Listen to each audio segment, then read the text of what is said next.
হযরত আব্দুল্লাহ ইবনে মাসউদ রাদিয়াল্লাহু তাআলা আনহু, রাসূলুল্লাহ সাল্লাল্লাহু আলাইহি সাল্লামের জলিলুল কদর সাহাবী, তিনি বলছেন যে রাসূলুল্লাহ সাল্লাল্লাহু আলাইহি সাল্লামের জামানায় একমাত্র চিহ্নিত মুনাফিক ছাড়া, একদম চিহ্নিত মুনাফিক ছাড়া, যারা চিহ্নিত মানে সিল মারা মুনাফিক, সিল মারা হয়ে গেছে তারা, এরকম ছাড়া কেউ কোন সাহাবী কোনো দিন নামাজের জামাত ছাড়তেন না। কত বড় কথা! আপনি কি বুঝলেন? এই মাত্র বললেন হযরত যে ফজরের নামাজের সালাম ফিরাইয়া আল্লাহর নবী জিজ্ঞেস করতেন, আফিল মসজিদে ফুলানুন, মসজিদে অমুক আছে, অমুক আছে। যখন শুনতেন অমুক অমুক নাই, আল্লাহ রাসূল সাল্লাল্লাহু আলাইহি সাল্লাম বলতেন, হ্যাঁ আমি তো ভাবতেছিলাম এই লোকটার চলাফেরায় তো মনে হচ্ছিল মুনাফিক, এখন তো নিশ্চিত হলাম সে মুনাফিক। প্রথমে ভাবতেছিলেন এটা মুনাফিক মুনাফিক লাগে, কিন্তু যখন ফজরের নামাজে আসে নাই, এবার নিশ্চিত এটা মুনাফিক, এটা আস্তা মুনাফিক, আস্তা মুনাফিক। ফজরের নামাজ যে পড়ে না সে একেবারে কাট্টা মুনাফিক, আস্তা মুনাফিক। এটা শুনেন না? কুত্তা লজ্জা পায়, কুত্তা ঘুম চোখ মেলে না, আল্লাহ কোন বেনামাজি ফজরের নামাজ পড়ে নাই তাকে যেন দেখতে না হয়।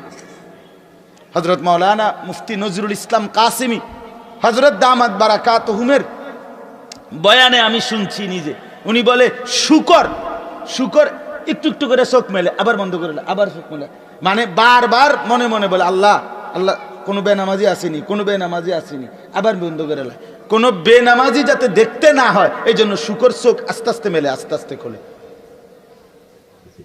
শুকর পড়ছেন আপনাদের ঘরে, আপনারা এমন এমন অপদার্থ ছেলে আপনি বড় করতেছেন। হেতে 16 বছরের দামরা 1 বছরে কোনো দিন ফজরের নামাজ পড়ে নাই, এবারটা তার লেগা বিদেশ ফাটাই তো টেয়া, সুদে টেয়া লইতে আছে মানুষের। আল্লাহর রহমতে দোয়া করেন ফুলাগা বিদেশ ফাটাইতে আছে, বাহ আপনার লাই দোয়া করতাম, দোয়া বাইয়া পড়তে আছে আমরা, হ্যাঁ দোয়াও আমরা হেই ওয়াদের করি, বুঝিয়েই করি, নিজের ইমান ঠিক রেখেই করি। আমি বুঝ করিয়েই কই যে এমনি যেটা কনের দরকার এটা বুঝ করিয়েই কই, সবসময় নাম আঁতলে কি কইবার সময় বাইল করিয়েই কই।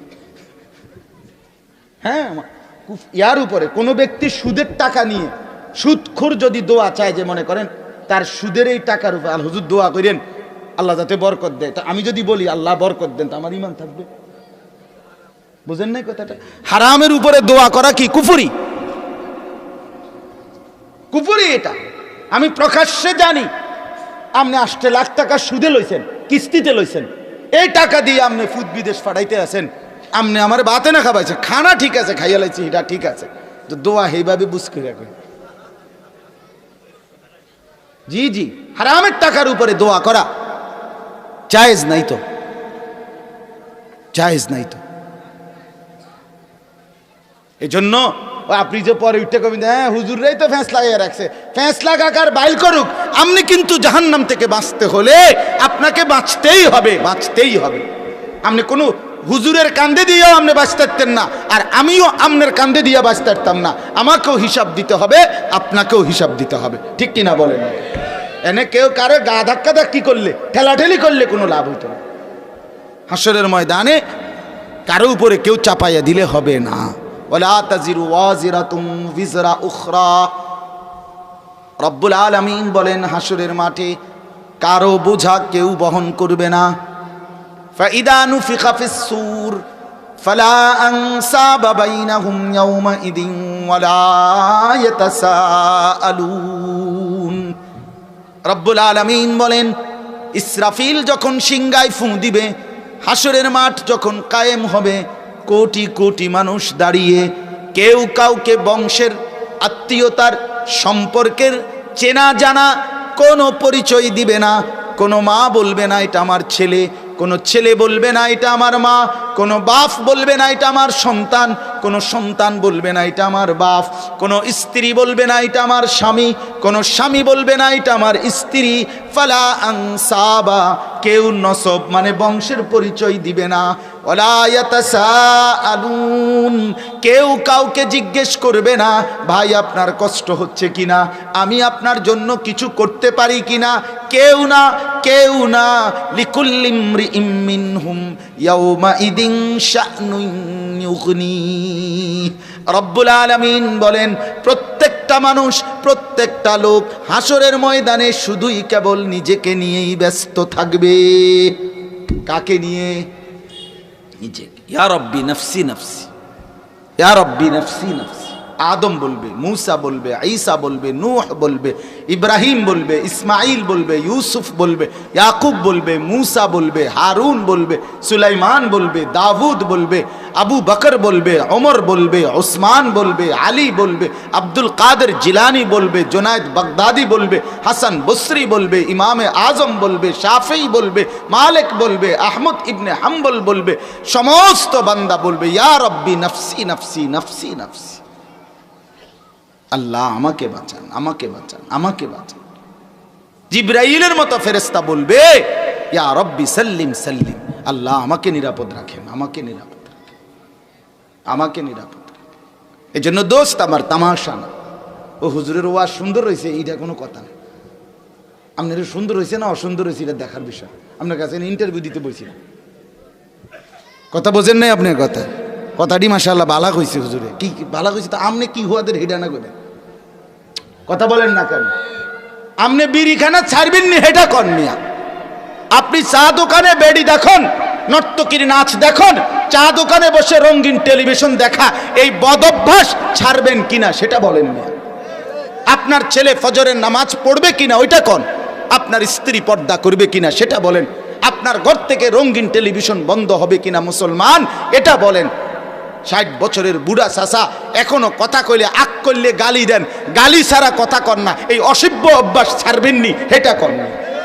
সুদের টাকা লন, কিস্তিতে টাকা লওয়া, এই বদ অভ্যাস ছাড়বেন কিনা বুড়া মিয়া ওইটা কর মিয়া, ওইটা কর।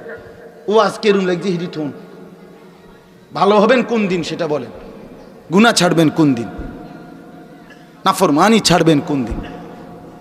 ছেলেকে জিজ্ঞেস করেন বুকে জড়িয়ে বাপ তোর নামাজের সময় হবে কোন দিন, মেয়েটাকে বলেন মা তোর পর্দা করার টাইম হবে কোন দিন, স্ত্রীকে বলেন তোমার পর্দা করার সময় হবে কোন দিন, নর্তকীর ছবি দেখা বন্ধ হবে কোন দিন, রঙিন টেলিভিশন দেখা বন্ধ হবে কোন দিন।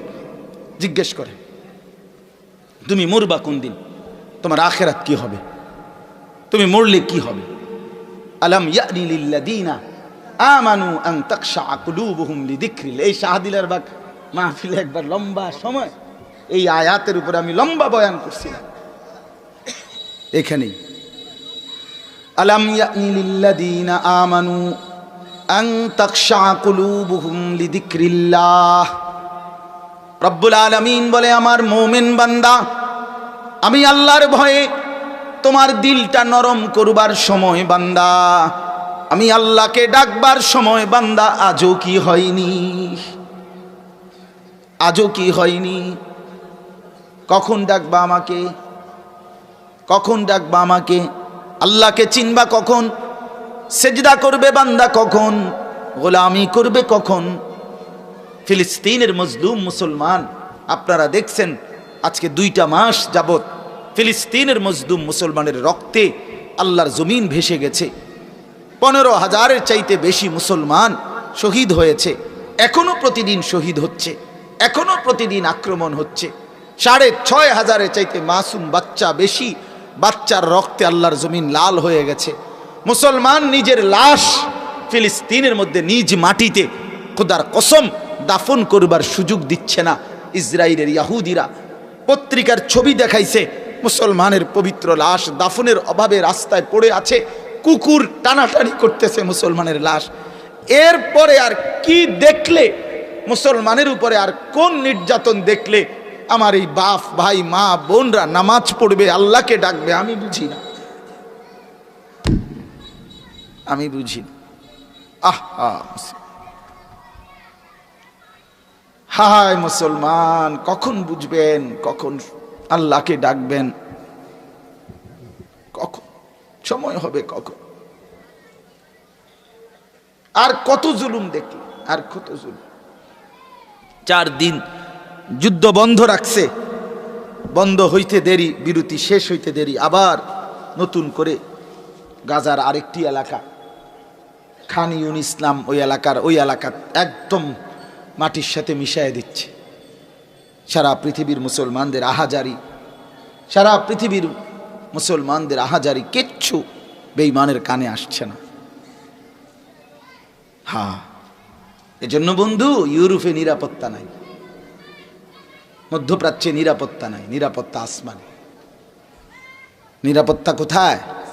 হ্যাঁ, বেঁচে থাকার নিরাপত্তা, পৃথিবীতে সুখে থাকার নিরাপত্তা আসমানে, আসমানে। হ্যাঁ, ইটালিতে নিরাপত্তা না, লন্ডনে নিরাপত্তা না, ইংল্যান্ডের নিরাপত্তা না, আমেরিকায় নিরাপত্তা না, দুবাই আর বাহরাইনে নিরাপত্তা না, সৌদি আরব আর কুয়েতে নিরাপত্তা না, নিরাপত্তা আসমানে। রব্বুল আলামিন যদি বেঁচে থাকার সুযোগ দেয় তাইলেই বেঁচে থাকা, নাহলে বিল্ডিং। হ্যাঁ গো, ফিলিস্তিনের মুসলমান 23 লক্ষ মুসলমান, এই গাজা শুধু এক এলাকার এই মুসলমানের বসত ভিটা বাড়ি ঘর ছিল। 23 লাখ মুসলমানের সমস্ত ঘর, একটা ভিটা মাটি আর মাটির উপরে নাই, মাটির উপরে। এই পৃথিবীতে এটা কোনো ঘটনা না, এমন যে না রূপকথার কাহিনী, অথবা নুহু নবী মুসা নবীর ঘটনা, অথবা পূর্বের যুগের এক সময়কার ঘটনা না দোস্ত। এটা শালবন বিহার না, এটা কুমিল্লা কোটবাড়ির পুরাতন জায়গা। দেখতে আমনে আরে কি অবস্থা হয়েছিল, এ কদ্দুর কথা না, এটা এই মুহূর্তের ঘটনা। ঠিক কিনা বলেন না কেন? এটা কি জাদুঘর? এটা গল্প শোনাচ্ছি আমরা, আপনারা দেখছেন না প্রতিদিন? তাহলে আপনাদের ছেলেরা কখন নামাজ পড়বে? আপনাদের মেয়েরা কখন পর্দা করবে? আল্লাহকে কখন রাজি করবেন? সুদের ব্যবসা কখন ছাড়বেন? ঘুষ কখন ছাড়বেন? অবৈধ উপার্জন কখন ছাড়বেন? ঘরের মধ্যে রঙিন টেলিভিশন, নাচ গান, রাত 2টা পর্যন্ত হিন্দি সিরিয়াল আপনাদের মা, মেয়েরা, বোনেরা, স্ত্রীরা দেখছে, এটা কখন বন্ধ হবে বলে? আল্লাহকে লাগবে না তাইলে না? কথা বলেন না, আল্লাহকে লাগবে না তাইলে না? আল্লাহকে লাগবে না বলেন না? তো আল্লাহকে লাগলে আমাদের এই হালাত কেন, আমাদের এই অবস্থা কেন, আমাদের এই দুঃখজনক পরিণতি কেন, আমরা এইভাবে হেরে গেলাম কেন? আমাদের মুসলমানের যুবক 100 জন একটি মহল্লায়, 98 জনই দিনের পর দিন নামাজ পড়ে না। আমরা এমন হেরে গেলাম কেন? আমাদের 100 জন যুবকের একজনের মাথায় রাসূলুল্লাহ সাল্লাল্লাহু আলাইহি ওয়াসাল্লাম সাহাবায়ে কেরামের চুলের কোনো কাটিং নাই। আমরা এভাবে হেরে গেলাম কেন? আমাদের 100 জন যুবক, তার মধ্যে 100 জনই 99 জনই দিন রাত শুধু মোবাইলের উপরেই পড়ে আছে, জিন্দিগি ওয়াকফ করে দিছে এই বড় মোবাইলকে। নাচে গানা, ছবি, অশ্লীল দৃশ্য, সারা দিন সারা রাত সিনা, ব্যভিচার, এটাই মানে হাঁটতে হাঁটতে, উঠতে উঠতে, বসতে বসতে, চলতে চলতে, ফিরতে ফিরতে, খানা, খাদ্য, পেশাব, পায়খানা, রাত দিন সারা দিন মোবাইল। আমারে বানাইছে মোবাইল টিফার জন্য, মোবাইলকে বানাইছে আমার জন্য। খালাস, আমি আর মোবাইল, এই দুইটাই জিন্দিগি। পৃথিবীতে বেঁচে থাকার সার্থকতা মোবাইল। আসছি পৃথিবীতে মোবাইল টিপতে, মোবাইল টিপা শেষ হইলে যেন আমি কবরে চলে যাই, এই হালা।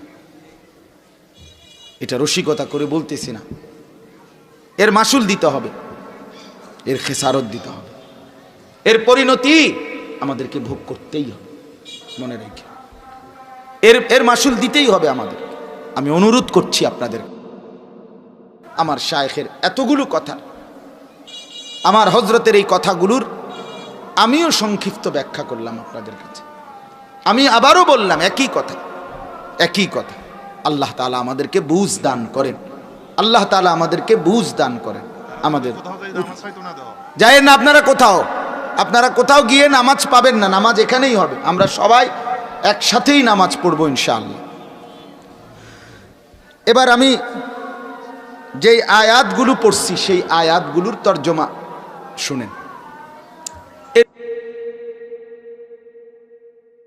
যথারীতি এখানেই নামাজ হবে। ওই দেখেন, ওই ছেলে দেখেন, এবারটার মেইন সাধন হইল মোবাইলে ছবি উঠে নিছা। চেহারার কোনো হদিস নাই, চুলেরও কোনো হদিস নাই, মোবাইল আছে কিনা এটা হলো দেখার বিষয়। হুজুররা কি বলে এটা আমার দেখা, আমার দরকার হলো মোবাইলে উঠছিনি, পৃথিবীর যা পাই শুধু মোবাইলে উঠাও, যা শুধু সারা পৃথিবী। এখনকার যুবকদের চেষ্টা হলো 18,000 মাখলুকাতের সাথে আমার যেন একটা একটা ছবি থাকে। আমি আর কুকুর, আমি আর শূকর, আমি আর বান্দর, আমি আর বিড়াল, আমি আর কি গরু, আমি আর ছাগল। দেখেন দেশবাসী, কমেন্টস করে জানান কেমন লাগতেছে। বুঝেন না? এই হলো হিসাব, সবার হিসাবে শুধু মানে যা পাবে সামনে তার ছবি, তার সাথে নিজের ছবি। নাউজুবিল্লাহ, আল্লাহ আমাদেরকে বুঝ দান করেন। আমার ভাই, কোরআনুল করিমের 27 নম্বর পারা, 51 নম্বর সূরা, সূরাটার নাম আয-যারিয়াত। এই সূরার 5টি আয়াত আমি আপনাদের সামনে তেলাওয়াত করেছি। এই অল্প সময় আর এই 5টি আয়াতকে সামনে রেখেই তর্জমা শুনাইতে চাই। আল্লাহ তাআলা ইরশাদ করছেন সূরা আয-যারিয়াত 51 নম্বর সূরা 47 নম্বর আয়াত থেকে আমি পড়ছি। 47, 48, 49, 50, 51 এই মোট 5টা আয়াত আমি আপনাদের সামনে তেলাওয়াত করেছি। মূলত এই আয়াতের শুরুতে তাফসীরের মধ্যে আছে, এখানে আল্লাহ তাআলা আল্লাহর তাওহীদের, আল্লাহর একত্ববাদের 3টা উদাহরণ আল্লাহ তাআলা প্রথম পেশ করেছেন। একটা জিনিস ছোট্ট কথায় বুঝবেন সবাই, সেটা হলো 7 আসমানের উপর থেকে 7 তবক জমিনের নিচ পর্যন্ত এই কায়নাত, এই সৃষ্টি জগতে যা কিছু আছে, আমি বুঝি বা না বুঝি, আমি দেখি বা না দেখি, আমরা জানি বা না জানি, সব কিছু টিকে আছে একটি কথার উপরে, একটি জিনিসের উপরে। সেই জিনিসটার নাম হলো লা ইলাহা ইল্লাল্লাহ। এই কথাটা, এই কালেমার উপরে, এই তাওহীদের উপরে, যে আল্লাহ ছাড়া আর কোনো ইলাহ নাই, শুধুই একজন। শুধুই কয়জন? 7 আসমানের উপরে শুধু কয়জন? 7 তবক জমিনের নিচে শুধু কয়জন? এই সব কিছু পরিচালনার ক্ষেত্রে শুধু কয়জন? একজন। একজন। তাওহীদ, এটাকে সংক্ষেপে বলে লা ইলাহা ইল্লাল্লাহ, এটাকে সংক্ষেপে বলে তাওহীদ। কি বলে কোন? তাওহীদ মানে একত্ববাদ, শুধুই আল্লাহ, শুধুই আল্লাহ, শুধুই আল্লাহ।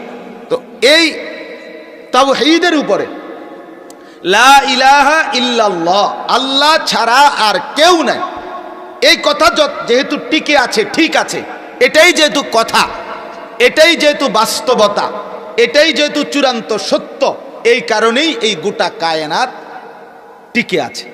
এটা যদি একটু রদবদল হতো, কায়নাত সবকিছু লন্ডভন্ড হয়ে যায়।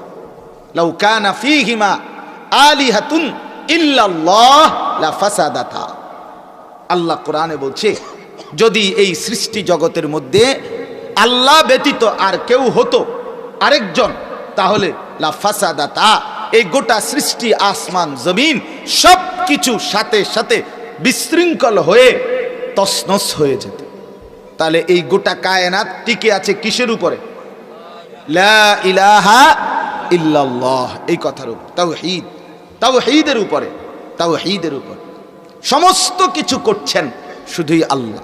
হাসি বলেন, কান্না বলেন, আনন্দ বলেন, বেদনা বলেন, দুঃখ বলেন, সুখ বলেন, প্রাপ্তি বলেন, অপ্রাপ্তি বলেন, পাওয়া বলেন, না পাওয়া বলেন, হ্যাঁ, রাত, দিন, সকাল, দুপুর, আসমান, জমিন, চন্দ্র, সূর্য, গ্রহ, নক্ষত্র, সুস্থতা, অসুস্থতা, ক্ষেত, ফসল, জায়গা, জমি, স্ত্রী, সন্তান, উপার্জন অথবা অভাব, দারিদ্রতা, সব কিছু নিয়ন্ত্রণ করছেন শুধুই কে?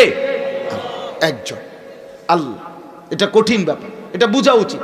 এটা যদি দিলে বসে, এটা যদি হৃদয়ের গভীরে বসে, তাহলে আমার পুরা জিন্দেগি আল্লাহর মর্জি মতো চলতে সহজ। শায়েখ বলছেন আপনাদের কাছে, আপনারা শুনছেন যে আল্লাহর স্মরণ দিলের মধ্যে হইলে এটারে বলে ঈমান। আল্লাহর স্মরণ জবানের মধ্যে হইলে এটারে বলে জিকির। আল্লাহর স্মরণ এটা যদি পুরা দেহের মধ্যে হয় তাইলে হয় নামাজ। আল্লাহর স্মরণ এটা যদি নিজের মাল আর সম্পদ এটার মধ্যে হয় তাহলে সেটা হয় যাকাত, সেটা হয় হজ, বন্দিগি, ইবাদত। তাইলে ঈমান, তাওহীদ, লা ইলাহা ইল্লাল্লাহ এটা আমাদের জিন্দেগীর অস্তিত্বের, আমাদের বিশ্বাসের মূল কেন্দ্র। মূল কেন্দ্র। কেউ সুন্দর, কেউ কালো, কেউ খাটো, কেউ লম্বা, কেউ সুস্থ, কেউ অসুস্থ, কেউ ধনী, কেউ গরিব, কেউ হাসতেছে, কেউ কাঁদতেছে, কখনো রাত, কখনো দিন, কখনো আলো, কখনো অন্ধকার। এই আসমান, এই জমিন, এই চন্দ্র, এই সূর্য সব কিছু নিয়ন্ত্রণ করছেন শুধুই একজন আল্লাহ, শুধুই আল্লাহ। কোরআনুল কারীমের মধ্যে আয়াত আপনি শুনেন, আল্লাহ বলছেন আম্মান ইউজিবুল মুত্তাররা ইযা দাআহু। আল্লাহ বলে বান্দা শুনো তো, আমার একটু জবাব দাও। আল্লাহই বলতেছে যে তুমি যখন অভাব, বিপদগ্রস্ত, অসুস্থ অথবা বিপদে পড়ে যাও তখন তোমার ভেতর থেকে যাকে ডাকো, সেই ডাক দেওয়ার ক্ষেত্রে ডাকলে সাড়া দেবার মতো আমি ছাড়া আছে কে? বলেন না কে? আমরা যখন বিপদে পড়ি, আমরা যখন অসুস্থ হয়ে পড়ি, আমরা যখন অসহায় হয়ে পড়ি, তো সেই অবস্থায় যাকে আমরা ডাকি, সেই ডাকে সাড়া দেওয়ার, যাকে ডাকছি তিনি আল্লাহ ছাড়া আর কে আছে কি? আর কেউ বলেন না, আর কেউ, আর কেউ নাই। 2 নাম্বার ওয়ায়াকশিফুস সুআ। আল্লাহ তাআলা বলেন তোমাদের যেই কোনো বিপদ, যেই কোনো পেরেশানি, যেই কোনো মুসিবত দূর করার জন্য যিনি দূর করে দেন তিনি আমি ছাড়া আর কে? বলেন আর কে? রোগ হচ্ছে তো এটা যেমন, আবার নির্দিষ্ট সময়ে রোগ ভালো হচ্ছে, এটাও দুইটাই করছেন কে? আল্লাহ। আল্লাহ ওয়ায়াজআলুকুম খুলাফা আল আরদ। আল্লাহ তাআলা বলেন তোমাদেরকে জমিনের উপরে বসবাসের উপযোগী, অর্থাৎ এই জমিনের মধ্যে মাথার উপরে আসমান দিয়া, পায়ের নিচে জমিন দিয়া, মাথার উপরে সূর্য দিয়ে, কখনো চন্দ্র দিয়ে, কখনো রাত দিয়ে, কখনো দিন দিয়ে, কখনো আলো দিয়ে, কখনো অন্ধকার দিয়ে, কখনো রৌদ্র দিয়ে, কখনো বৃষ্টি দিয়ে তোমাদেরকে বসবাসের উপযোগী হিসাবে বানিয়ে রাখছি, পরিচালনা করছি। এটা যে করছে সেটা আমি ছাড়া কে?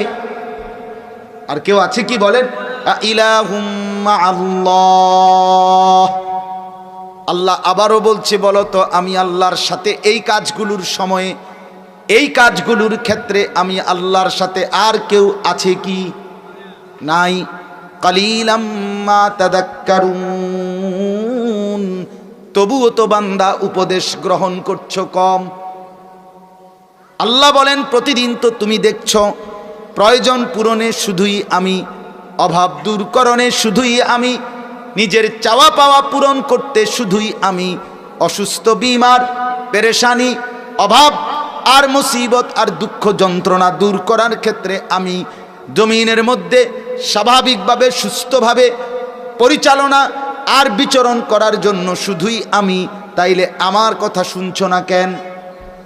এই তাইলে তাওহীদ মানে সব কিছু করছেন কে? বলেন না আল্লাহ। আল্লাহ এটা মূল বিশ্বাস। এটা যদি দিলে বসে তাইলে জিন্দেগি আল্লাহর হুকুম মতো চলতে সহজ হয়, সহজ হয়। এটা আমরা, যার যত ঘাটতি তার আমলে তত ঘাটতি।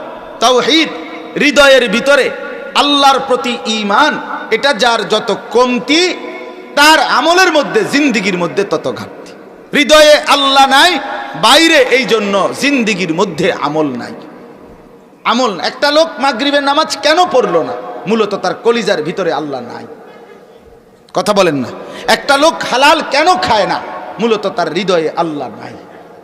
একটা লোক বছরের পর বছর নাচ গান নর্তকীর ছবি দেখে কেন? তার কলিজায় কে নাই? আল্লাহ। ঈমান নাই তার, তার লা ইলাহা ইল্লাল্লাহ নাই। যদি সে বুঝতো যে আমার সব করে আল্লাহ, আমার সব হয় আল্লাহর মাধ্যমে, তাহলে নিশ্চিত সে আল্লাহর হুকুম মেনেই বন্দেগী করত। এই জন্য আল্লাহ তাআলা এখানে 3টা উদাহরণ দিছেন।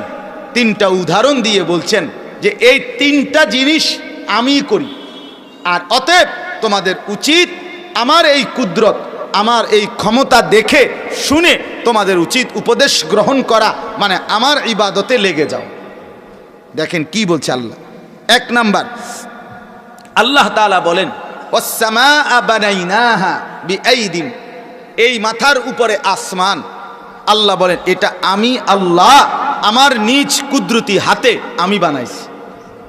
ওয়া ইন্না লামুসিউন, এত বড় আসমানটাকে লম্বিত প্রলম্বিত ছড়িয়ে দিয়েছি।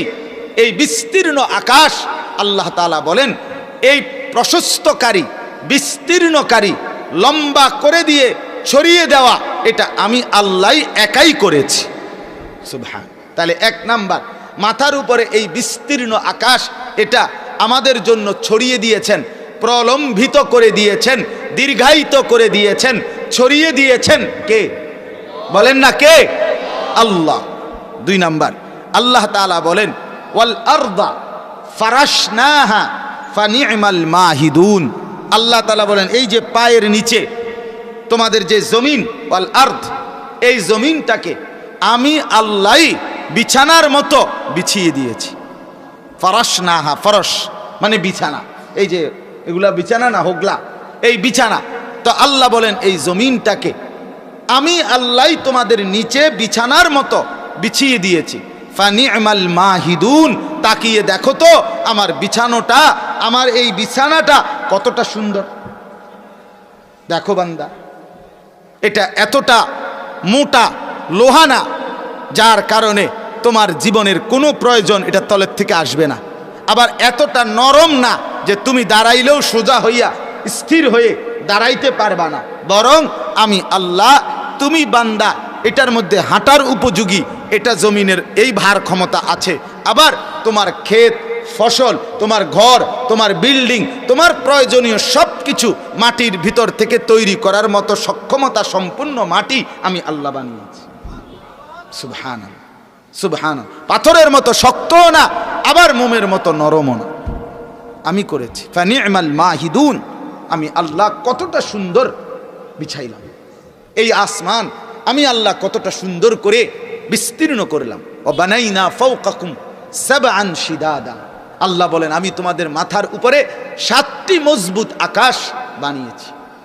কতটা উপরে বানিয়েছেন, অথচ আমরা প্রতিনিয়ত চোখের দৃষ্টিতে দেখি মনে হয় যেন এখানেই আকাশ না। আসলে আমাদের যেই চোখের দৃষ্টি, মানে আমরা যেটা দেখি, যেটারে আমরা সাদা আকাশ বলি, এটা আকাশ না, এরও বহু উপরে, বহু উপরে। এটা কিচ্ছু না, এটা আমাদের দৃষ্টিসীমা। আজকে পৃথিবীতে সবচেয়ে বড় মহাকাশ গবেষণা সংস্থা হলো আমেরিকা, নাসা, আন্তর্জাতিক মহাকাশ গবেষণা সংস্থা। এই মহাকাশ গবেষণা সংস্থায় প্রতিনিয়ত তারা মহাকাশ যান উপরের দিকে পাঠায়, গবেষণা করে মহাকাশ নিয়ে। আজকে এত বছর পরে আধুনিকতার এই চূড়ান্ত যুগে এসে বিজ্ঞানীরা সৌরজগতের কত কিছু আবিষ্কার করছে, চন্দ্রের বিষয়ে, সূর্যের বিষয়ে, মঙ্গল গ্রহের বিষয়ে, কিন্তু আজকের এই মিনিট পর্যন্ত বিজ্ঞানী গবেষক, কোনো মহাকাশ গবেষকরা প্রথম আসমান কোথায় এখনো বের করতে পারেনি, এখনো যাইয়া পৌঁছতে পারে নাই। পৃথিবীর কোনো মহাকাশ যান, এখনো মানুষের তৈরি কোনো মেশিন আজও প্রথম আসমান ছুঁইতে পারে নাই। এরপরে না 7 আসমান, এই সৌরজগৎ সবটা তো প্রথম আসমানের নিচে নিচে। কোরআনুল কারীমের মধ্যে আছে, আল্লাহ তাআলা বলছে ইন্না যায়্যানাস সামাআদ দুনিয়া বিজিনাতিনিল কাওয়াকিব, আমি আল্লাহ এই দুনিয়ার আসমান যেটা প্রথম আসমান, এইটাকে আমি আল্লাহ তারকারাজি গ্রহ নক্ষত্রের সৌন্দর্য দিয়ে আমি সাজিয়েছি। এটা তো প্রথম আসমানের নিচে। প্রথম আসমানও তো তালাশ করে পায় নাই, এখনো পায় না, এখনো পায় না। মঙ্গল গ্রহে আরো আগে, আজ থেকে আমরা 10-15-20 বছর হয়, 10-15 বছর হবে, শুনছি মঙ্গল গ্রহে বিজ্ঞানীরা পাথফাইন্ডার একটা মহাকাশ যান পাঠাইছিল। তো 7 বছর এটা উপরে উঠছে, এরপরে ওই মঙ্গল গ্রহের ছবি উঠাইছে, আবার এটা 7 বছর লাগাইয়া এই মহাকাশ যান ফিরে আসছে। তো এটা মনে অটোর মতো চলছে নাকি? অটো রিস্কের মতো না, এটা তো এটার দ্রুত গতিতে উঠছে, কিন্তু সাত সাত করে 14 বছর পরে এটা ফিরে আসছে, শুধু মঙ্গল গ্রহে গেছে, প্রথম আসমানের কোনো কুল কিনারাই পায় না, কুল কিনারাই পায় এখনো না, এখনো না। আল্লাহ তাআলা কোরআনুল কারীমের মধ্যে বলছে, সূরা আর রহমানের মধ্যে আছে, ইয়া মা'শারাল জিন্নি ওয়াল ইনস ইন ইসতাতা'তুম আন তানফুযু মিন আকতারিস সামাওয়াতি ওয়াল আরদ ফানফুযু। বেটাগিরি দেখাও, হে বনি আদম, মাতবুরি করো, আমি আল্লাহর নাফরমানি, ঠিক আছে, আমার সীমানা ছাড়ে দাও, আমার আসমান এটার থেকে আলগা হও, আমার আসমানের সীমানা ছেড়ে দাও, আবার আমার জমিনের সীমানা ছেড়ে দাও। ইনিস্তাতাতুম আন তানফুযু মিন আকতারিস সামাওয়াতি ওয়াল আরদ, যদি পারো দেখো আমার আসমান আমার জমিনের সীমানা ছেড়ে যেতে পারো কিনা। ফানফুযু, বের হও। আল্লাহ আবার সাথে সাথে বলছে, লা তানফুযুনা ইল্লা বিসুলতান, আমি আল্লাহ শক্তি না দিলে তোমাদের কারো বাফের ক্ষমতা নাই আমার আসমানের সীমানা পার হবা, আমার জমিনের সীমানা পার হবা। সুবহানাল্লাহ, পাবে না, পারবে না, পারবে না। রাসূলুল্লাহ সাল্লাল্লাহু আলাইহি সাল্লামকে আল্লাহ তাআলা সেই ক্ষমতা দিয়েছেন, ফলে নবী সাল্লাল্লাহু আলাইহি সাল্লাম আসমানের সীমানা পার করে আরশে আজিমে মেরাজের রাতে রব্বে করিমের কাছে পৌঁছাইছে। তাহলে এটা আল্লাহর ক্ষমতা, আল্লাহ দিয়েছেন ক্ষমতা। এই জন্য আল্লাহ তাআলা বলেন, ওয়াস-সামাআ বানাইনাহা বিআইদিন ওয়া ইন্না লামুসিউন, এই বিস্তীর্ণ আকাশ আমার কুদরতি হাতে আমি বানিয়েছি এবং এটাকে দীর্ঘায়িত প্রলম্বিত আমি করেছি বান্দা, এটা তোমার ক্ষমতায় না, তোমার ক্ষমতায় না।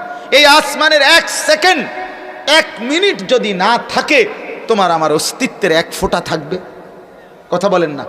আমাদের বেঁচে থাকার কোনো সুযোগ থাকবে আসমান ছাড়া? তো আমরা কেন মাতবরি করি, কেন মাতবরি করি? অথচ কোরআনুল কারীমে আল্লাহ তাআলা সরাসরি বলছে যে বান্দা, যেই আসমান আমি বানিয়েছি, যেই আসমান আমি প্রলম্বিত করেছি, যেই আসমান আমি বিস্তীর্ণ করে ছড়িয়ে দিয়েছি, আমি আল্লাহ কসম করে বলছি বান্দা, সেই আসমান আমি ভেঙে ফেলব। ইযাস সামাউন শাক্কাত, ইযাস সামাউন ফাতারাত, বারবার আছে কোরআন। ইসরাফিল ফু দিবে আর আমি আল্লাহ আসমান ভেঙে চুরচুর করে ফেলে দেব, জমিন কাচের মতো ভাঙতে থাকবে। ইযাস সামাউন ফাতারাত, আসমান ভেঙে ভেঙে পড়বে, চুরচুর হয়ে পড়বে। ইদাল কাওয়াকিবুন তাসারাত, তারকারাজি খসে খসে পড়বে, কোটি কোটি তারকা। আমার শায়েখ আল্লামা মুফতি মুশতাকুর নবী কাসেমি হুজুর একদিন বলছিলেন, এই উদাহরণ দিতে গিয়ে, যে মনে করেন এই মাহফিলের এরকম প্যান্ডেলরে দেখাইয়া কইছিলেন যে এই যে লাইট এগুলো এদিক দিয়ে জ্বলতেছে, এখানে ওইখানে, এই মনে করেন একটু কল্পনা করেন তো 1 মিনিট, যে আমরা সবাই বসা এখানে, যে যেমনে আছি বসে আছি, তো হঠাৎ করে এই লাইটগুলো দুইটা দুইটা করে ঠাস ঠাস করে লাইটগুলো ফাটতে শুরু করছে, ফাইটা ফাইটা পড়তেছে আর কি হঠাৎ। আচ্ছা মনে করেন তখন এই বসা মানুষগুলো কি পরিমাণ দৌড়টা দিব? বক্তা কই, শ্রোতা কই, ক্যামেরাম্যানের স্ট্যান্ড কই, হরন কই, আরে পিছিয়ে দিয়া ফিটিতান ফেটা আগে বাচ্চালো, ঠিক কিনা বলেন না কেন? আরে আরো বক্তা আছে, আরে আরো বক্তা, জান লইয়া টানাটানি আছে, বক্তা লইয়া টানা, রাহো তোমার আরো বক্তা, ঠিক কিনা বলেন না কেন? তো এই লাইটগুলো ভেঙে গেলে আমাদের হালাত হয়ে যাবে কি পরিমাণ নাজুক। তো কোটি কোটি কোটি কোটি তারকারাজি যখন খসে খসে পড়বে, মাথার উপরে এই বিস্তীর্ণ আকাশটা ভেঙে ভেঙে পড়বে, তখন হালাত কি হবে? আল্লাহ বলে, ইসরাফিলের ফু দিলে জমিন যখন উড়বে, আসমান যখন ভাঙবে, চাঁদ যখন খসে পড়বে, সূর্য যখন ভেঙে পড়বে, আসমান যখন চুরচুর হবে, তারকারাজি খসে খসে যখন পড়বে, তখন ওয়াতারান্নাসা সুকারা, মানুষগুলো সব মাতাল মাতাল পাগল পাগল হয়ে দৌড়বে। একজন আরেকজনকে জিজ্ঞেস করবে, আইনাল মাফার, আইনাল মাফার, বন্ধু বলো না পালাবো কোথায়? কোরআনে আছে, পালাবো কোথায়, আশ্রয় নেব কোথায়? আল্লাহ বলেন, কাল্লা লা ওয়াজার, না না বান্দা, আজ আর কোথাও আশ্রয় মিলবে না। ইলা রাব্বিকা ইয়াউমাইদিনিল মুস্তাকার, আজ শুধুই কেবল তোমার রব আল্লাহর কাছেই আশ্রয় মিলবে। কার কাছে? আল্লাহ, আল্লাহর কাছে। তাহলে ওয়াসসামাআ বানাইনাহা বিআইদিন ওয়া ইন্না লামুসিউন, আল্লাহ বলে এটা আমার কুদরত বান্দা, এটা আমি করেছি। এই আসমান আছে বলে, আকাশ আছে বলেই রোদ উঠে, দিনের আলো উঠে, রাতের অন্ধকার হয়, সূর্য উঠে, চন্দ্র উঠে, গ্রহ নক্ষত্র আছে, চাঁদ তারকারাজি চলছে। তাহলে এই আসমানের কারণে, তাহলে এত উপকারী যেই আসমান সেটা আমি বানিয়েছি, তাহলে আমাকে ভুলছো কেন? এরপরে ওয়াল আরদা ফারাশনাহা ফানি'মাল মাহিদুন, কল্পনা করেন এই জমিন, এই আমরা এখানে বসে আছি এই মাটির উপরে, আল্লাহ তাআলা এই জমিনকে তার স্বাভাবিক এই অবস্থার উপরে রেখেছেন বলেই আমরা এখন বসা আছি। একটা মিনিট চোখ বন্ধ করে 30 সেকেন্ড ভাবেন তো যে এই মাটিটা ধসে গেছে নিচের দিকে, তো আপনি কোথায়, আমি কোথায়? কথা বলেন না তো? এটা কারো ইটালির বাফের ফুতের ক্ষমতায়, কারো বিল্ডিং এর ক্ষমতায়, কারো ব্যাংকের টাকা আছে, এই ক্ষমতার কারণেই তো কেউ ক্ষমতা আছে, কেউ অমুক দলের তমুক দলের ক্ষমতার কারণেই তো মাটি এটা এখানে বসে রয়েছে, ঠিক না? তাইলে আল্লাহ বলেন এটা আমি বিছায় রাখছি, আমি বিছায় রাখছি, আমি বিছায় রাখছি। আমি অসংখ্য জাতিকে আল্লাহ তাআলা জমিন ধসাইয়া ধ্বংস করে দিস। পুরা জাতি কওমে লূত আলাইহিস সালামের একটি জাতি যারা আল্লাহর নাফরমানি করত, হযরত লূত নবীর কওম, আল্লাহ তাআলার নবী লূত দিবা নিশি তাদেরকে অশ্লীলতা, জিনা, ব্যভিচার, পুরুষের অপকর্ম, যাবতীয় বেহায়াপনার থেকে বিরত রাখতে চেয়েছিলেন। তারা শুনে নাই। শেষ পর্যন্ত আল্লাহ তাআলা একজন ফেরেশতা জিবরাইলকে পাঠিয়েছেন, বলছে এই জাতি পুরাটাকে, গোষ্ঠী সহ পুরা কওমকে আপনার জমিন উল্টায়া দাও। কোরআনুল কারীমের মধ্যে আছে, ফেরেশতা জিজ্ঞেস করছে আল্লাহ এই নাফরমান জাতিকে কখন উল্টাবো, কোন টাইমে? আল্লাহ তাআলা বলছে ফজরের ওয়াক্তে, ফজরের ওয়াক্তে। ইন্না মাউইদাহুমুস সুবহ, প্রত্যেক নাফরমানকে আল্লাহ ধ্বংস করে ফজরের ওয়াক্তে, প্রত্যেক ইমানদারের বিজয় দান করে ফজরের ওয়াক্তে। এই জন্য ফজরের ওয়াক্তকে বলা হয় ওয়াক্তুল ইনকিলাব, পরিবর্তনের সময়। ফজরের ওয়াক্তে বাতিলের পরাজয় হয়, ফজরের ওয়াক্তে হকের বিজয় হয়, এটা মনে রাখবে। এই জন্য ফজরের নামাজের মুসল্লি ছাড়া আল্লাহর রাস্তায় জানবাজ মুজাহিদ হইতে পারবে না। ইমাম মাহাদির পক্ষে যদি কেউ থাকতে চায় শেষ জামানায়, তাহলে সে ফজরের মুসল্লি। দাজ্জাল থেকে যদি কেউ ইমান বাঁচাইতে চায়, তাইলে সে ফজরের মুসল্লি হইতে। ফজরের মুসল্লি সাংঘাতিক গুরুত্বপূর্ণ। এটা ফজরের নামাজ, এটা টার্নিং টাইম। ফজরের নামাজ অ্যাসেম্বলির টাইম। অ্যাসেম্বলি মানে হইল কোনো অফিস, কোনো কর্মস্থল, কোনো প্রতিষ্ঠান একটা নির্দিষ্ট টাইম দেয়, যে এই টাইমে কর্মকর্তা কর্মচারী সবাই একটি নির্দিষ্ট জায়গায় একত্র হয়, এটারই কি কয়? অ্যাসেম্বলির টাইম, ঠিক না? এটা টাইম, অ্যাসেম্বলির সময়। এটা আল্লাহ কোরআনে বলছে ফজরের ওয়াক্ত হইল, ফজরের নামাজের টাইম হলো অ্যাসেম্বলির টাইম। ইন্না কুরআনাল ফাজরি কানা মাশহুদা, এই মাশহুদা অর্থাৎ অ্যাসেম্বলির সময়। অর্থাৎ ফজরের ওয়াক্তে আল্লাহ বলেন আমার রাতের সব ফেরেশতা, আমার দিনের বেলার সব ফেরেশতা আর আমার মুমিন সমস্ত বান্দা একসাথে মসজিদে ফজরের জামাতে থাকে। রাসূলুল্লাহ সাল্লাল্লাহু আলাইহি ওয়াসাল্লাম বলছে, এজন্য ফজরের নামাজ গুরুত্বপূর্ণ। আমার বাপ এটা খেয়াল করবে। এই আপনারা বলছেন, আপনারাই খেয়াল করেন। এই সমাজের সবাই একসাথে বদলাবে না। ইসরাফিলের ফু যেদিন, সেদিনও কেউ নামাজ পড়বে, সেদিনও কেউ আল্লাহর নাফরমানি করবে। কথা বলেন না কেন?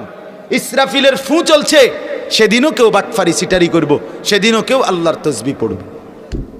এই লই এই দুনিয়া, এই নিয়েই দুনিয়া। ভালো আর মন্দ, হ্যাঁ, সৎ আর অসৎ, ন্যায় আর অন্যায়, হক আর বাতেল, জালেম আর অনুগত, এই নিয়েই দুনিয়া। সব ভালো যেদিকে এটার নাম জান্নাত, সব মন্দ যেদিকে এর নাম জাহান্নাম, আর দোনোটা মিললে যেখানে এটার নাম দুনিয়া। কথা বুঝছেন? 10 জনের যেই গতি আমারও সেই গতি, এই সমস্ত ফালতু কথা বললে হতো। গ্যারাম চুক্তি চলছে এমনে, আর আমি একজন, আর কি করুন না, আমনে একজনই বাঁচতে হবে। কথা বলেন না? আপনি একাই বাঁচতে হবে। তাহলে ওয়াল আরদা ফারাশনাহা ফানি'মাল মাহিদুন, আল্লাহ তাআলা বলেন বান্দা আমি এই জমিন বিছাইছি। আজকে মনে করেন এই জমিন থেকে আমাদের সারা জিন্দেগির সমস্ত উৎপন্নজাত দ্রব্য, আমাদের খাদ্য ফসল, আমাদের খাবারের সমস্ত চাহিদা এই জমিন থেকে মিটতেছে, আল্লাহ তাআলা করছেন। তাহলে এই জমিন আমাদের কি পরিমাণ উপকারী, কি পরিমাণ প্রয়োজনীয়, তাহলে সেটা আল্লাহ ব্যবস্থা করছেন। আল্লাহর নাফরমানি কেন করব? আল্লাহ বলছেন, বলো কেন? আন্না সাবাবনাল মাআ সাব্বা, খামখেয়ালি জীবনভর খামখেয়ালি থাকে। কথা বুঝছে? আল্লাহর ঘর কাবা ঘরের সামনে দাঁড়াইও অসংখ্য গাফেল শুধু ছবি উড়ায়, হাতের বেড়িরে দেখা যায়, দেখছুনি দেখছুনি ওই চাও আমি খারাইছি কাবা ঘরের লগে, দেখছুনি আমি কি বুজুর্গ তুমি কি, হ্যাঁ ওটা বুজুর্গ। কাবা ঘরের সামনেও বদনসিব, আল্লাহর ঘরের কাছে দাঁড়াইও কি মাহরুম, বঞ্চিত, দুর্ভাগ্য। চলেন তো আল্লাহ তাআলা বলেন আমি আসমান থেকে প্রয়োজন পরিমাণ বৃষ্টি কুয়াশার পানি জমিনে বর্ষণ করি। সুম্মা শাকাকনাল আরদা শাক্কা, সুবহানাল্লাহ। আল্লাহ বলেন সেই ফোঁটা ফোঁটা পানি দিয়ে আমি এই জমিনটাকে চালনির মতো ছিদ্র করে ফেলি। ফাআমবাতনা ফিহা হাব্বা, অতঃপর মানুষের প্রয়োজনীয় সমস্ত শস্য, উদ্ভিদ, গাছপালা এগুলো আমি জমিনের তলদেশ থেকে উৎপন্ন করি। বলেন আপনি বালতি দিয়ে পানি হালাইয়াছান, এনে 100 বালতি পানি ফালাইয়াছান এই মাটিটার মধ্যে, আমনে ফালাইবার পরে একটা ছিদ্র হইতো না, হবে? কিন্তু রব্বুল আলামিনের ওই ফোঁটা ফোঁটা কুয়াশার পানিতে, বৃষ্টির পানিতে এই জমিন ছিদ্র ছিদ্র হয়ে যায়। আল্লাহ তাআলা বলে তখন শস্য, গাছ, চারা, দানা এগুলো সব আমি মাটির নিচে নেই, নিয়ে যথাসময়ে নতুন গাছ বের করে আনি। আল্লাহ বলে এটা আমার জমিন দিয়ে আমি করি বান্দা। অতএব দয়া করে এই দুইটা শুনলেন। 1 নাম্বার হলো মাথার উপরে এই বিস্তীর্ণ আসমান, এটা আমাদের জন্য বানিয়েছেন কে? আল্লাহ। শুকর করা উচিত আল্লাহ। হযরত বলছেন আপনাদের সামনে লা ইন শাকারতুম লা আযীদান্নাকুম। এদিক থেকে বান্দা বলবে আল্লাহ আমি শুকর করলাম, ওই দিক থেকে আল্লাহ বলবে বান্দা আমি বাড়িয়ে দিলাম। ফিগানে মুসালসাল, অর্থ হলো এটা ধারাবাহিক চলবে। শুকর করবা যতক্ষণ, আমি বাড়াইতে থাকবো ততক্ষণ। আল্লাহ বলেন না না ততক্ষণ না, তুমি শুকর করতে করতে ক্লান্ত হবা, আমি দিতে দিতে ক্লান্ত হব। তুমি চাইতে চাইতে কাহিল হয়ে যাবা, আমি রব্বে করিম দিতে দিতে কি হব না? ক্লান্ত হব না। অতএব জীবনের সফলতা এটা। স্ত্রী নামাজ পড়ে, মেয়ে নামাজ পড়ে, ছেলে নামাজ পড়ে, মেয়েটা পর্দা করে, ঘরওয়ালারা আল্লাহর কোরআন পড়ে, রসুলের সুন্নাহ পড়ে, ছেলে মেয়ে নামাজ পড়ে। এটাই হলো সফলতা, এটাই সফলতা, এটাই কামিয়াবি, এটাই কৃতকার্য।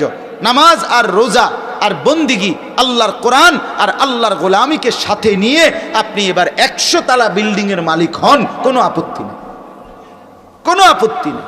1000 তালার মালিক হন আপনি, কোনো সমস্যা, কোনো সমস্যা। বিল্ডিং করা দোষণীয় না, দুনিয়ার লোভ করা দোষণীয়, ভালো খানা খাওয়া দোষণীয় না, আল্লাহর নাফরমানি করা দোষণীয়। কথা বুঝেন নাই আপনি? আল্লাহ আমাদেরকে বুঝার তৌফিক দান। এরপরে আরেকটা উদাহরণ দিছে আল্লাহ। 3টা উদাহরণ আমি বলছি। একটা হলো মাথার উপরে আসমান, এই বিস্তীর্ণভাবে ছড়িয়ে দিয়েছেন কে? 2 নাম্বার পায়ের নিচের এই জমিন বিছানার মতো বিছিয়ে দিয়েছেন কে? আর একটা আশ্চর্য জিনিস দেখেন, অমিন কুল্লি শাইইন খালাকনা যাওজাইন। আল্লাহ তাআলা বলেন এই 7 আসমানের উপর থেকে 7 তবক জমিনের নিচ পর্যন্ত যত সৃষ্টি, আল্লাহ বলে সব কিছু আমি আল্লাহ বানিয়েছি জোড়ায় জোড়ায়। কিভাবে? জোড়ায় জোড়ায়, যাওজাইন, জোড়ায় জোড়ায়, জোড়ায় জোড়ায়।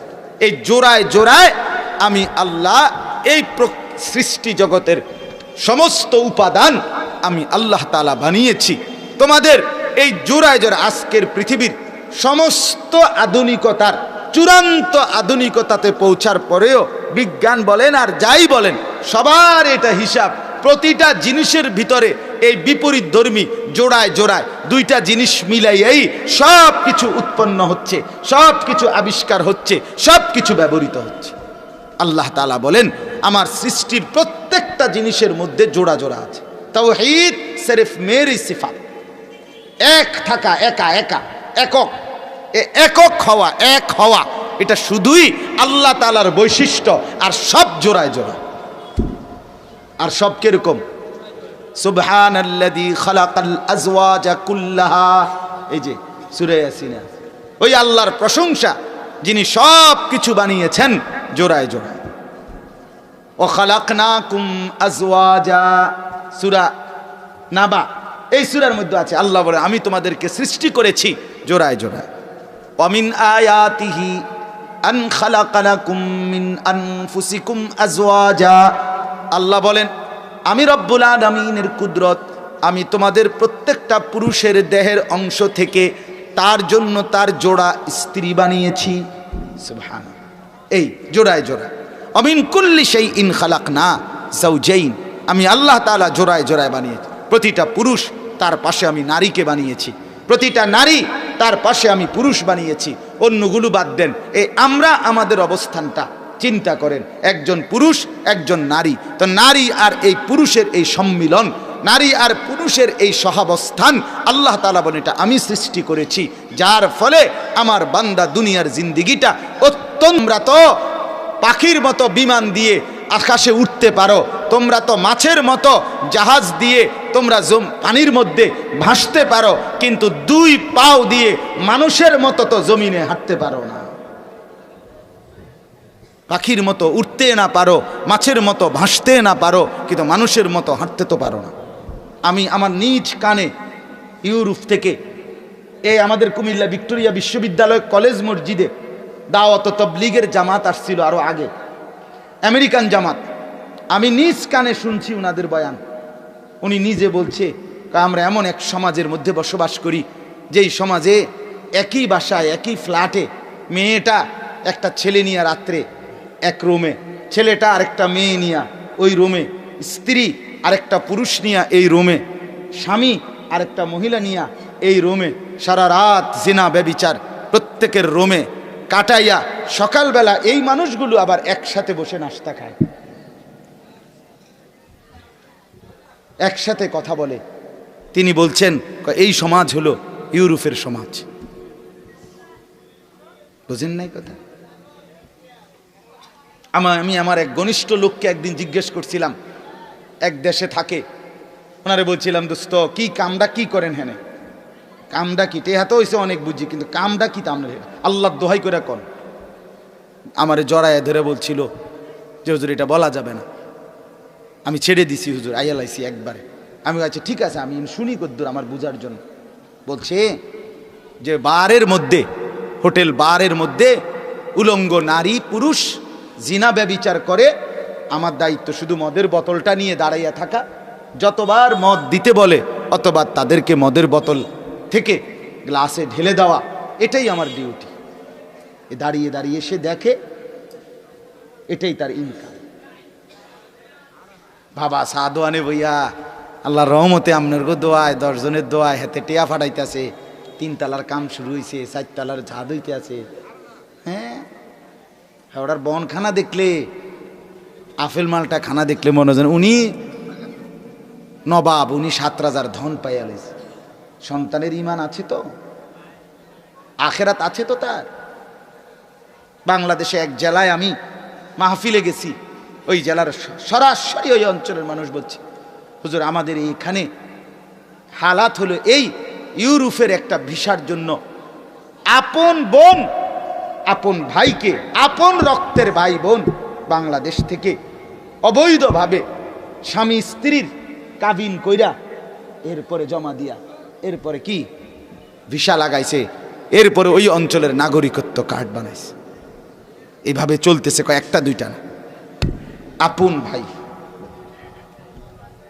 টাকা এত দরকার হয়ে গেল, টাকা এত দরকার হয়ে গেল, তাই বলে মোটেই ঈমান থাকবে না। আখিরাত বলতে কিচ্ছু নাই, আল্লাহ বলতে কিচ্ছু নাই। বন্ধুরা আমার, বাবারা আমার, আপনাদেরকে বললাম ফাফিররু ইলাল্লাহ, আল্লাহর দিকে ফিরে আসেন, আল্লাহর দিকে ফিরে আসেন, আল্লাহর দিকে ফিরে আসেন। নামাজে অভ্যস্ত হন, হালাল উপার্জনে অভ্যস্ত হন। জীবনের সফলতা এটা। স্ত্রী সন্তানকে নামাজি রেখে যাওয়া, স্ত্রী সন্তানকে চরিত্রবান রেখে যাওয়া, খোদার কসম এটা কামিয়াবি। নাই তো কোনো লাভ নাই, আখেরাতেও তো নাই, দুনিয়াতেও আপনার নাম থাকবেন। কত বেডইতে কত মানুষ জি ফুত্রে টাকা পয়সা বাড়ি গাড়ি করে দিয়া গেছে, বিদেশ ফাটাইয়া গেছে, সুদে ঘুষে কিস্তিতে সিটারি বাটপারি মিল্লা করে দিয়া গেছে, মরিয়া গেছে। প্রথম 2 বছর বা 3 বছর মানুষ খাবাইছে এ দাবাত সবাদ দিয়া টিয়া, 4-5 বছরের মাথা তার কি এর বাপ কিও তোর আব্বা লাগে আর দোয়া টোয়া আও ফরাইলাম হইলা যে কয়টা দিন ধরে মনে হয়, কিন্তু এত ঝামেলায় আছি বিশ্বাস করেন না। এর মানে ধোকা শেষ, সব শেষ। দুনিয়ার ধোকা, দুনিয়া কি ধোকা, দুনিয়া ধোকা, দুনিয়া তামাশা।